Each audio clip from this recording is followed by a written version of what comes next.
Hi friends, Nellore చేపల పులుసు చేసుకుందామా.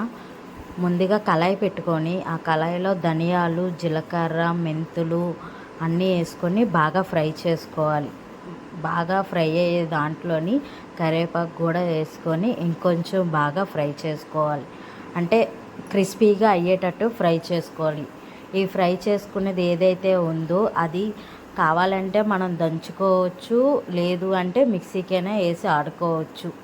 ఎవరికైనా రోలు ఇలాగ ఏమైనా ఉంటే దాంట్లో వేసుకొని దంచుకుంటే చాలా బాగుంటుంది అన్నమాట. పొడి బాగా ఫైన్గా అంటే పొడి బాగా పొడిలా అయ్యేటట్టుగా దంచుకొని పక్కన పెట్టుకోవాలి.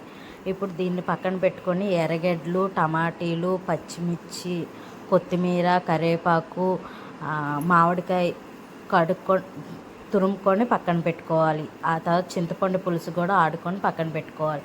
కళాయి పెట్టి కళాయిలో ఆయిల్ వేసి పోపు దినుసులు, ఎర్రగడ్డలు వేసి బాగా ఫ్రై చేసుకోవాలి. బాగా బ్రౌనిష్ కలర్లో వచ్చేదాకా బాగా ఫ్రై చేసుకోవాలి. ఈ ఫ్రై అయ్యే దాంట్లోని టమాటీలు వేసుకొని ఇంకా బాగా ఫ్రై చేసుకోవాలి.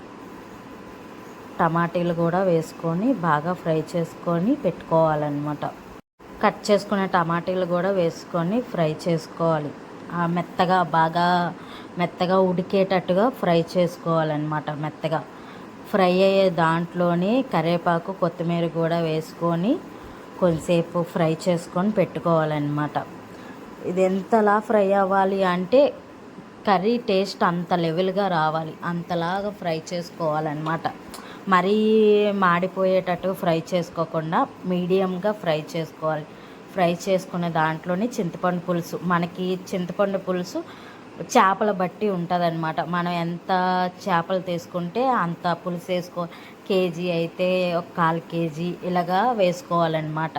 వేసుకొని బాగా మరిగించి అందులోని మనకు తగినంత కారం, తగినంత పసుపు, తగినంత ఉప్పు, అది ఎంత మనం చేపలు తీసుకుంటే దానికి తగినంత వేసుకొని బాగా కలుపుకొని అందులోనే మామిడికాయ ముక్కలు వేసుకొని, మామిడికాయ ముక్కలు ఎందుకు వేస్తారంటే టేస్ట్ బాగుంటుంది మామిడికాయ ముక్కలు వేస్తే, అందుకు మామిడికాయ వేస్తారనమాట. పులుపు ఉంటే మనం చూసుకొని వేసుకోవచ్చు, పులుపు లేదు అంటే ఒక 2 మామిడికాయలు తీసుకోవాలి, పులుపు ఉంటే ఒక మామిడికాయ తీసుకుంటే సరిపోద్ది.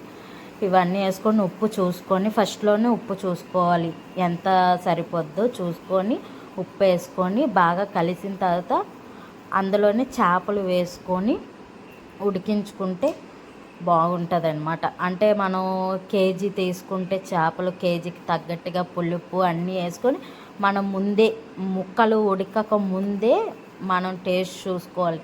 ముక్కలు ఉడికిన తర్వాత అంటే మనకి ఉప్పు కారం అది ముక్కలకు పట్టదనమాట, అందుకు ముందే చూసుకోవాలి. అప్పుడు బాగా ఉడికిన తర్వాత చేపలు మనం ఏదైతే ఫస్ట్లో పొడి ఆడి పెట్టుకున్నామో ఆ పొడి అందులో వేసుకొని జస్ట్ ఒక 5 మినిట్స్ 2 మినిట్స్ ఉంచి దించేస్తే బాగుంటుంది అన్నమాట. ఎక్కువసేపు మరిగినా కూడా ఆ పొడి టేస్ట్ అనేది మారిపోయి చేదు వచ్చేస్తుంది.